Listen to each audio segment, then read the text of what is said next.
नमस्कार दोस्तों, स्वागत है आपका आज के मुख्य समाचार में, जिसमें सबसे पहली और बड़ी खबर में जिक्र होगा मध्य प्रदेश के चुनाव 2023 का। ज्योतिरादित्य सिंधिया को लग सकता है बड़ा झटका, एमपी के मंत्रियों और बीजेपी विधायकों पर भी लटकी तलवार। दूसरी ब्रेकिंग न्यूज में जिक्र होगा कि मध्य प्रदेश विधानसभा में अविश्वास प्रस्ताव पर भारी हंगामा, जीतू पटवारी के बयान पर भड़के मंत्री भदौरिया। तीसरी ब्रेकिंग न्यूज में आपको बताएंगे कि सीएम मुंबई के बयान पर संजय राउत का पलटवार, कहा हम भी कर्नाटक में घुस सकते हैं। और साथ ही साथ चौथी ब्रेकिंग न्यूज में जिक्र होगा कि मोदी सरकार खुद जजों की नियुक्ति करना चाहती है और ऐसा हुआ तो ये आपदा होगी, कपिल सिब्बल का केंद्र पर हमला। और पांचवी ब्रेकिंग न्यूज में आपको बताएंगे कि सरकार की गलत नीतियों की वजह से टूट रहा है भारत, जयराम रमेश ने दिया ये बयान। दोस्तों, हर एक खबर की गहराई में आपको ले जाएंगे, लेकिन उससे पहले आप अभी इस वीडियो को लाइक, लाल बटन को दबाकर चैनल को सब्सक्राइब और बेल आइकन जरूर दबाइएगा। रुक करते हैं सबसे पहली और बड़ी खबर की तरफ। ज्योतिरादित्य सिंधिया को लग सकता है बड़ा झटका, मध्य प्रदेश के मंत्रियों और बीजेपी विधायकों पर भी लटक गई है तलवार। जी हाँ दोस्तों, आगामी मध्य प्रदेश विधानसभा चुनाव में बीजेपी किसी भी कीमत पर सत्ता की वापसी चाहती है। पार्टी को सत्ता में लाने के लिए गुजरात फार्मूले पर भी विचार किया जा रहा है और सूत्रों के मुताबिक गुजरात फार्मूला लागू होने पर 50 विधायकों और मंत्रियों का टिकट कट जाएगा और टिकट कटते ही भाजपा का सपना चकनाचूर हो जाएगा, क्योंकि एक बड़ी बगावत भाजपा का इंतजार कर रही है। जिस बगावत ने भाजपा का हिमाचल में बेड़ा गर्क कर दिया, सुपड़ा साफ करा दिया, वही बगावत इस वक्त मध्य प्रदेश में भी उसका इंतजार कर रही है अगर गुजरात का फार्मूला मध्य प्रदेश में लाया गया तो। और इसी बीच केंद्रीय मंत्री ज्योतिरादित्य सिंधिया के समर्थक विधायक और मंत्री भी शामिल हैं जो बागी हो सकते हैं। मध्य प्रदेश में विधानसभा चुनाव को 1 साल से भी कम का समय बचा है और बीजेपी सभी 230 सीटों पर मंथन कर रही है। रुक करते हैं अगली ब्रेकिंग न्यूज की तरफ। एमपी विधानसभा में अविश्वास प्रस्ताव पर भारी हंगामा, जीतू पटवारी के बयान पर भड़के मंत्री भदौरिया। जी हाँ दोस्तों, मध्य प्रदेश विधानसभा के शीतकालीन सत्र का तीसरा दिन है और सदन में जोरदार हंगामा देखने को मिला, क्योंकि प्रदेश की शिवराज सरकार के खिलाफ अविश्वास प्रस्ताव पर चर्चा हो रही है। इस अविश्वास प्रस्ताव के दौरान पूर्व मंत्री जीतू पटवारी के सवाल पर ओपीएस भदौरिया आग बबूला हो गए। वो जीतू पटवारी के पास दौड़े, लेकिन उन्हें बीच में ही मंत्री विश्वास सारंग ने बीच रास्ते में रोक दिया।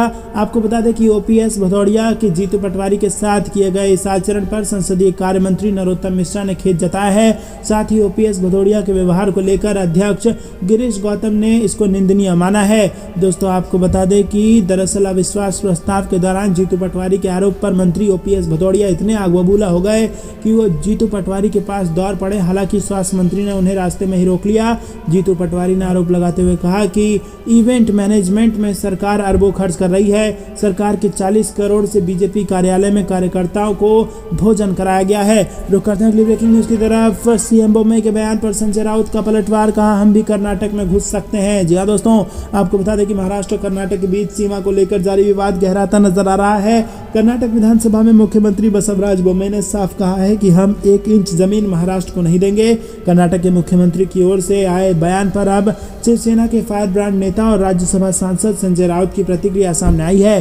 शिवसेना सांसद संजय राउत ने कर्नाटक के मुख्यमंत्री के बयान पर प्रतिक्रिया व्यक्त करते हुए कहा है कि वो वैसे तो हमारे देश की सरकार भी यही कहती है कि हम 1 इंच जमीन भी नहीं किसी को देंगे। और उन्होंने पड़ोसी देश का जिक्र किया और कहा कि जिस तरह चीन हमारे देश की सीमा में घुस आया था, हम भी कर्नाटक में घुस सकते हैं। रुक करते हैं अगली ब्रेकिंग न्यूज की तरफ। मोदी सरकार खुद जजों की नियुक्ति करना चाहती है, ऐसा हुआ तो यह आपदा होगी, कपिल सिब्बल का केंद्र पर हमला। जी हाँ दोस्तों, पूर्व कानून मंत्री कपिल सिब्बल ने केंद्र पर हमला करते हुए कहा कि सरकार न्यायपालिका को अपने हाथ में लेने का प्रयास कर रही है और उन्होंने कहा कि अदालतें इसके खिलाफ मजबूती से खड़ी रहेंगी। न्यायाधीशों की नियुक्ति पर विवाद और न्यायिक नियुक्तियों को रद्द किए गए कानूनों को वापस लाने पर यह बात कही। और इसी के साथ कपिल सिब्बल ने स्पष्ट करते हुए कहा कि वर्तमान कोलिजियम प्रणाली में अपनी कमियां हैं, लेकिन सरकार को इसमें पूर्ण स्वतंत्रता देना उपयुक्त तरीका नहीं है। रुक करते हैं अगली ब्रेकिंग न्यूज की तरफ। सरकार की गलत नीतियों की वजह से टूट रहा है भारत, जयराम रमेश ने दिया यह बयान। जी हाँ दोस्तों, कांग्रेस के वरिष्ठ नेता जयराम रमेश ने कहा कि मोदी सरकार की नीयत और गलत नीतियों के कारण भारत टूटने की संभावनाएं बढ़ रही है। उन्होंने कहा कि देश में आर्थिक विषमताएं बढ़ रही हैं, महंगाई, बेरोजगारी, भ्रष्टाचार चरम पर है और हमारे दो का चलन बढ़ रहा है। देश को पूंजीपतियों के हाथों में सौंपा जा रहा है। उन्होंने कहा कि सामाजिक ध्रुवीकरण को प्रोत्साहन किया जा रहा है और लोगों को धर्म, भाषा, प्रांत और जाति के नाम पर बांटा जा रहा है और कहा कि आरएसएस कांग्रेस और भाजपा की विचारधारा हमेशा से ही विभाजनकारी रही है और सामाजिक ध्रुवीकरण को बढ़ावा देने के लिए चुनाव के लिए भाजपा द्वारा खास तरीके से रणनीति बनाई जा रही है। रुक करते हैं अगली ब्रेकिंग न्यूज की तरफ। तेजस्वी का आरोप, बिहार और बिहारियों का अपमान कर रही है बीजेपी। कहा भाजपा के नकारा सांसदों ने जमीर बेच दिया है। जी हाँ दोस्तों, बिहार के डिप्टी सीएम तेजस्वी यादव ने भाजपा नेताओं पर बिहार और बिहारियों के अपमान करने का आरोप लगाया। बुधवार को ट्वीट कर तेजस्वी ने लिखा है कि देखिए कैसे एक विवेकहीन व अहंकारी केंद्रीय भाजपाई मंत्री सदन के अंदर बिहार और बिहारियों का अपमान कर रहा है। इनके गृह राज्य महाराष्ट्र से 2.5 लाख करोड़ के प्रोजेक्ट्स गुजरात चले गए, लेकिन बेचारे चूं तक नहीं कर सके और ये इनकी हैसियत है। बिहार बीजेपी के नकारा सांसदों ने अपना जमीर बेच दिया है। दोस्तों रुक करते हैं अगली ब्रेकिंग न्यूज की तरफ। एमपी में अगर बन जाए इन दलों की तिकड़ी तो बीजेपी को हो सकती है मुश्किल। जी हाँ दोस्तों, आपको बता दें मध्य प्रदेश विधानसभा चुनाव की 230 सीटों के लिए अगले साल चुनाव होना है और फिलहाल बीजेपी के 127 विधायक हैं, जबकि मुख्य विपक्षी दल कांग्रेस के 96 विधायक हैं, निर्दलीय 4, बीएसपी के 2 और एसपी के 1 विधायक हैं। 2018 के विधानसभा चुनाव में कांग्रेस ने सबसे ज्यादा 114 सीटें जीती थी, जबकि बीजेपी ने 109 सीटें जीती थी। बाद में ज्योतिरादित्य सिंधिया के समर्थक 22 कांग्रेस विधायकों और 3 अन्य ने पाला बदलते हुए इस्तीफा दे दिया था और इससे 2020 में कांग्रेस की कमलनाथ सरकार गिर गई थी। 3 अन्य विधायकों की मौत के बाद राज्य में कुल 28 सीटों पर उपचुनाव हुए थे और इनमें से 27 पर पहले कांग्रेस का कब्जा था, लेकिन उपचुनाव में बीजेपी 28 में से 19 सीटें जीतने में कामयाब रही और इस तरह कांग्रेस को कुल 18 सीटों का नुकसान हो गया, जबकि बीजेपी की 18 सीटें बढ़कर 127 हो गई।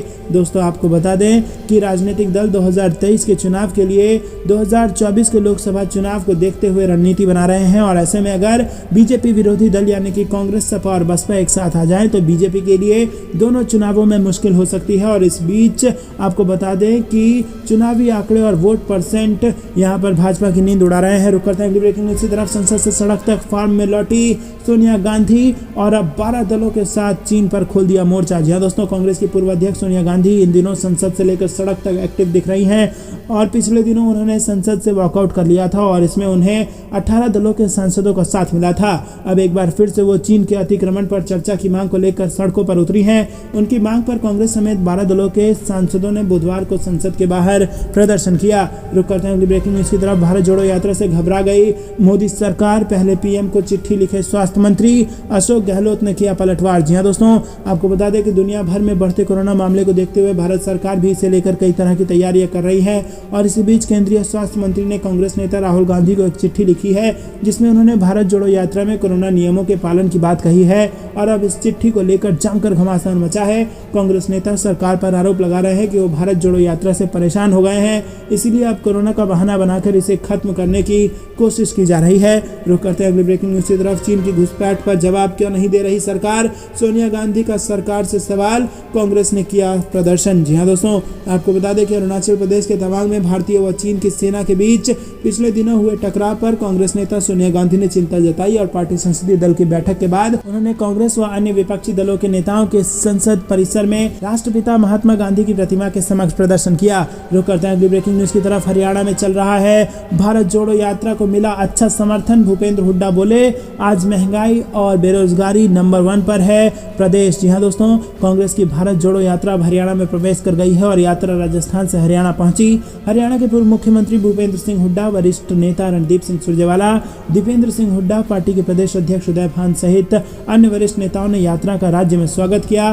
कांग्रेस नेता भूपेंद्र सिंह हुड्डा ने कहा कि हरियाणा में भारत जोड़ो यात्रा को अच्छा समर्थन मिल रहा है और पहले हरियाणा प्रति व्यक्ति आय और निवेश में नंबर 1 पर था और आज महंगाई और बेरोजगारी पर नंबर 1 पर है और कानून व्यवस्था की स्थिति खराब है। ऐसा लगता है कि सरकार ही हरियाणा में नहीं है। रुक करते हैं अगली ब्रेकिंग न्यूज़ की तरफ। देर रात सड़कों पर निकले तेजस्वी यादव, रैन बसेरों का लिया जायजा। जी हाँ दोस्तों, देश के कई जगहों पर ठंड बढ़ने लगी है। बढ़ती ठंड को देखते हुए उप मुख्यमंत्री तेजस्वी यादव मंगलवार की देर रात अचानक पटना की सड़कों पर निकल गए और रैन बसेरों में पहुंचकर जायजा लिया और इस दौरान ठंड की रात में सड़क किनारे खुले आसमान के नीचे सोए रहे लोगों से मुलाकात की और उन्हें कंबल बांटी गई। रुक करते हैं अगली ब्रेकिंग न्यूज़ की तरफ। शराबबंदी पर उठ रहे सवालों के बीच नीतीश सरकार सख्त, लापरवाही पर सीधे डीएम और एसपी नपेंगे। जी हाँ दोस्तों, आपको बता दें कि बिहार में शराबबंदी पर उठ रहे सवालों के बीच नीतीश सरकार सख्त हो गई है।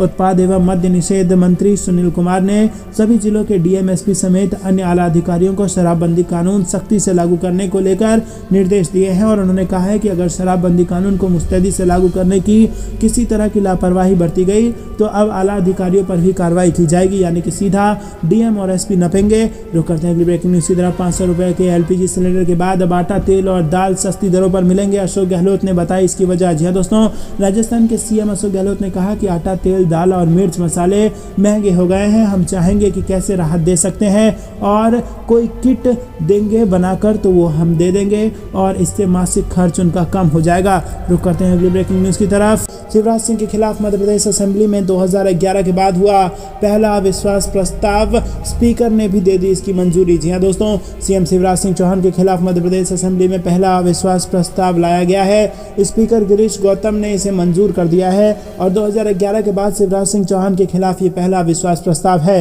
ये कांग्रेस लेकर आई है और बुधवार को इस पर चर्चा होगी। कांग्रेस नेता गोविंद सिंह ने कहा है कि उन्होंने 300 पॉइंट जुटाए हैं और चर्चा के लिए 51 का चयन किया गया और गोविंद सिंह का कहना है कि इनमें तमाम मुद्दे शामिल हैं। कानून व्यवस्था का ध्वस्त होना, केंद्र की स्कीमों में गोलमाल, भर्तियों में हेराफेरी के साथ दूसरे मसले में इसमें शामिल है और ड्राफ्ट के मुताबिक सरकार को शराब की अवैध बिक्री पर भी विपक्ष के सवालों से गुजरना होगा। महाकाल लोक को लेकर भी कांग्रेस हमलावर है। पार्टी का कहना है कि इसमें बड़े पैमाने पर घपला किया जा रहा है, सरकार को इस मसले पर जवाब देना ही होगा। दूसरे जो मुद्दे ड्राफ्ट में शामिल हैं उनमें विपक्ष के नेताओं से सौताले व्यवहार, आदिवासियों पर अत्याचार के साथ काउ शेल्टर की दयनीय हालत भी शामिल है। कांग्रेस का कहना है कि शिवराज सरकार के मंत्री पूरी तरह से भ्रष्टाचार में लिप्त हैं और सरकार केवल आत्ममुग्धता का शिकार है। रुक करते हैं अगली ब्रेकिंग न्यूज की तरफ। महंगाई को लेकर राहुल गांधी का पीएम मोदी पर हमला, कहा मित्रों को मेवा खिलाना बंद कीजिए। जी हां दोस्तों, आपको बता दें कि कांग्रेस के पूर्व अध्यक्ष राहुल गांधी ने मंगलवार को कहा कि राजस्थान में उनकी पार्टी की सरकार ने 500 रुपए में एलपीजी सिलेंडर देने की घोषणा की है और अब प्रधानमंत्री नरेंद्र मोदी को भी महंगाई से त्रस्त जनता की सेवा कीजिए। राजस्थान के मुख्यमंत्री अशोक गहलोत ने गत सोमवार को घोषणा की थी कि उनकी सरकार महंगाई की मार झेल रहे गरीब परिवारों को रसोई गैस का सिलेंडर 500 रुपए में उपलब्ध करवाएगी। गहलोत ने कहा था कि सरकार इस बारे में लाभान्वितों की श्रेणी का अध्ययन करवाकर इसे नए वित्त वर्ष यानी कि 1 अप्रैल से लागू करेगी। रुक करते हैं अगली ब्रेकिंग न्यूज की तरफ। कांग्रेस अब चीन को बनाएगी चुनावी मुद्दा, तैयार हो रही है कांग्रेस की बड़ी रणनीति। जी हां दोस्तों, आपको बता दें कि अरुणाचल प्रदेश से लेकर लद्दाख इलाके में चीनी सेनाओं और भारतीय सेना के बीच हुई झड़पों पर कांग्रेस के आक्रामक रुख अख्तियार कांग्रेस ने किया है और बीते कुछ दिनों से जिस तरह से कांग्रेस ने चीन के मुद्दे पर सरकार से सवाल किए हैं उससे पार्टी अब आने वाले दिनों में चीन को बड़ा मुद्दा बनाकर पेश करने वाली है। कांग्रेस के नेताओं की माने तो आने वाले दिनों में कांग्रेस रणनीति बनाकर देश के अलग अलग इलाकों में लोगों से चीन के मुद्दे पर न सिर्फ लोगों को जागरूक करेंगे बल्कि और चीन की नीतियों के बारे में भी चर्चा करेंगे। हालांकि इसका आने वाले चुनाव में कितना असर पड़ेगा ये तो चुनाव के नतीजे बताएंगे, लेकिन कांग्रेस ने इस मुद्दे को अगले साल होने वाले विधानसभा चुनाव से लेकर 2024 के लोकसभा चुनाव तक ज्वलंत मुद्दा बनाए रखने की पूरी तैयारी कर ली है। रुक करते हैं अगली ब्रेकिंग न्यूज की तरफ। पंजाब में रोक देंगे राहुल गांधी की भारत जोड़ो यात्रा, खालिस्तान समर्थक संगठन ने दी इस बात की धमकी। जी हां दोस्तों, आपको बता दें कि खालिस्तान समर्थक एक संगठन ने पंजाब में राहुल गांधी की भारत जोड़ो यात्रा को रोकने की धमकी दी है। पंजाब के कॉलेज की दीवारों पर राहुल गांधी और कांग्रेस पार्टी के विरोध में नारे भी लिखे गए हैं। खालिस्तान समर्थक आतंकी संगठन सिख फॉर जस्टिस के गुरपतवंत सिंह पन्नू ने पंजाब में राहुल गांधी की भारत जोड़ो यात्रा रोकने का आह्वान किया है। भारत में प्रतिबंधित खालिस्तान समर्थक आतंकी संगठन सिख फॉर जस्टिस ने राहुल गांधी की यात्रा रोकने का आह्वान किया है। दोस्तों, रुक करते हैं ब्रेकिंग न्यूज की तरफ। कोरोना को लेकर भारत सरकार अलर्ट, राज्यों को दिए ये निर्देश। जी हां दोस्तों, कई देशों में कोरोना के बढ़ते मामलों के बीच स्वास्थ्य सचिव राजेश भूषण की तरफ से एनसीडीसी और आईसीएमआर को चिट्ठी लिखी गई है। कहा गया है कि सभी राज्यों की जीनोम सीक्वेंसिंग पर जोर देना होगा और इस समय देश में कोरोना के मामले ज़्यादा नहीं है और मौतें भी काफ़ी कम हो गई है, लेकिन क्योंकि पूरी दुनिया में ये वायरस फिर से पैर पसार रहा है, ऐसे में सरकार भी कोई लापरवाही नहीं बरतना चाहती और इसी वजह से स्वास्थ्य सचिव राजेश भूषण की तरफ से एनसीडीसी और आईसीएमआर को चिट्ठी लिखी गई है और इस चिट्ठी में उन्होंने कहा है कि अगर कोरोना के नए वेरिएंट की समय रहते पता करनी है तो इसके लिए जीनोम सीक्वेंसिंग जरूरी है। राज्यों को भी निर्देश दिया गया है कि वो जीनोम सीक्वेंसिंग के लिए सैंपल भेजें और वैसे एक तरफ भारत सरकार सभी राज्यों को सावधान सावधान रहने के लिए कह रही है, तो दूसरी तरफ पैनिक ना करने की भी नसीहत दे रही है। रुक करते हैं अगली ब्रेकिंग न्यूज की तरफ। हिमाचल से बड़ी खबर, सीएम सुक्खू बोले सभी 10 गारंटियां करेंगे पूरी, पहली कैबिनेट में ही देंगे ओल्ड पेंशन स्कीम। जी हाँ दोस्तों, कोरोना संक्रमित होने के चलते हिमाचल सदन दिल्ली में क्वारंटीन मुख्यमंत्री सुखविंदर सिंह सुक्खू ने कहा है कि कोविड-19 के दिशा निर्देशों का पालन करने के बाद मैं जल्द काम पर लौटूंगा। उन्होंने कहा कि विधानसभा चुनाव के दौरान कांग्रेस की ओर से दी गई सभी 10 गारंटियां पूरी करेंगे और पहली कैबिनेट बैठक में ही पूरी पुरानी पेंशन योजना बहाल की जाएगी। मंगलवार को नई दिल्ली से जारी प्रेस बयान में मुख्यमंत्री ने बताया कि कोविड-19 संक्रमण के कोई लक्षण नहीं है। उन्होंने कहा कि प्रदेशवासियों की उम्मीदों और आकांक्षाओं पर खड़ा उतरने के लिए हर संभव प्रयास करेंगे। सरकार ने निर्णय लिया है कि कांग्रेस के प्रतिज्ञा पत्र 2022 में कर्मचारियों की ओपीएस की लंबित मांग के संबंध में किए गए वादे को मंत्रिमंडल की पहली बैठक में पूरा किया जाएगा। सुक्खू ने कहा कि राज्य के वित्त विभाग को प्रदेश के एनपीएस कर्मचारियों की सुविधा के लिए ओपीएस के कार्यान्वयन के संबंध में विस्तृत प्रस्ताव तैयार करने का निर्देश दिया गया है। दोस्तों रुक करते हैं अगली ब्रेकिंग न्यूज की तरफ। अब खत्म हो जाएगा राजस्थान कांग्रेस का कलह, राहुल गांधी ने अशोक गहलोत, सचिन पायलट के साथ बंद कमरे में की है बैठक। जी दोस्तों, राजस्थान कांग्रेस में जारी सियासी कलह के बीच राहुल गांधी ने अशोक गहलोत और सचिन पायलट के साथ एक अहम बैठक की है। अलवर में राहुल गांधी ने कांग्रेस नेताओं के साथ बड़ी बैठक की है। सर्किट हाउस में हुई इस बैठक में मुख्यमंत्री अशोक गहलोत और सचिन पायलट भी शामिल रहे। करीब 1.5 घंटे चली इस बैठक में राहुल गांधी ने सीनियर नेताओं से विस्तार से चर्चा की। राहुल गांधी ने बैठक के बाद बड़ा बयान दिया है और उन्होंने कहा है कि मीडिया को जल्द ही एक गुड न्यूज मिलेगी। इतना ही नहीं, अशोक गहलोत, सचिन पायलट और भंवर जितेंद्र सिंह से राहुल गांधी ने अलग से बैठक की।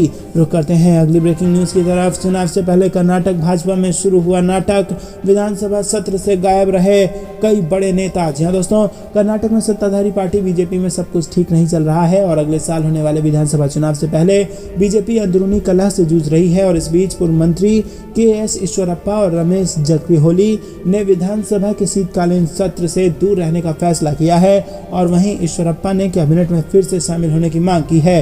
पार्टी नेताओं की माने तो ईश्वरप्पा पर जारकिहोली राज्य मंत्रिमंडल में उन्हें शामिल करने में देरी से नाराज हैं और उनके ऊपर लगे आरोपों में जांच एजेंसियों की ओर से क्लीन चिट मिल चुकी है और आरोप के कारण ही उन्हें मंत्री परिषद से इस्तीफा देना पड़ा था।